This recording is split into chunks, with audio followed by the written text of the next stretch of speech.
The Treaty of Tordesillas is very important to understanding the Age of Explorations. It deals primarily with two European countries, the two countries that kind of started off the Age of Exploration: Spain and Portugal. Well, Portugal kind of got into the game first, thank you to Prince Henry the Navigator, and they'd already well established themselves around the Eastern Hemisphere. If we look at this map here, we can see all of the outpost sites that the Portuguese had claimed around the African continent, around India, through the islands of Indonesia, and then around to our major trade ports in China. The Portuguese had already claimed many of the available outposts for trade.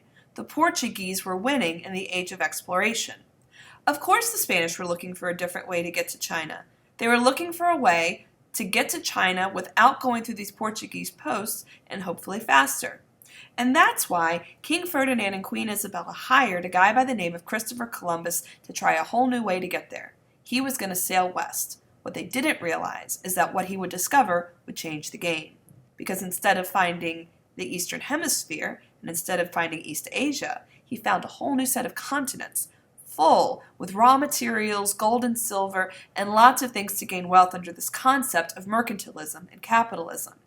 This brand new continent was what everybody wanted to claim. But who should get it? Well, back then, there wasn't a Supreme Court for international disputes. If two countries had a problem with each other, they typically went to the church for help. Remember, this is the late 1400s. There is no such thing as the Reformation yet. The Pope is still the Pope, and the Catholic Church still has a lot of power over its Catholic kings and queens. So they send it to the Pope to decide.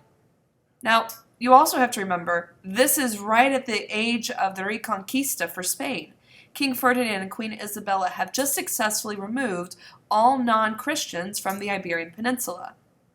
The Spanish will think that they are due the present of the New World in exchange for their holy wars and their holy efforts. And the Pope will agree.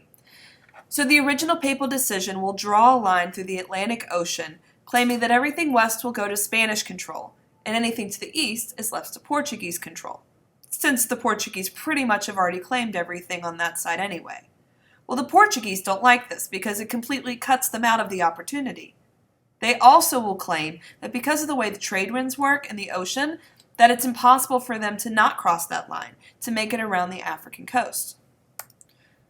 So they meet in the city of Tordesillas in the Iberian Peninsula, and they come up with a new agreement.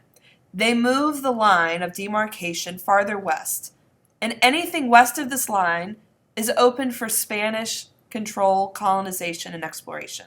The Portuguese cannot cross that line. But it does leave this eastern region, which will become Brazil, for the Portuguese. The Portuguese will maintain control of their empire around Africa and India and East Asia, although there will be some outside islands that the Spanish will be able to control.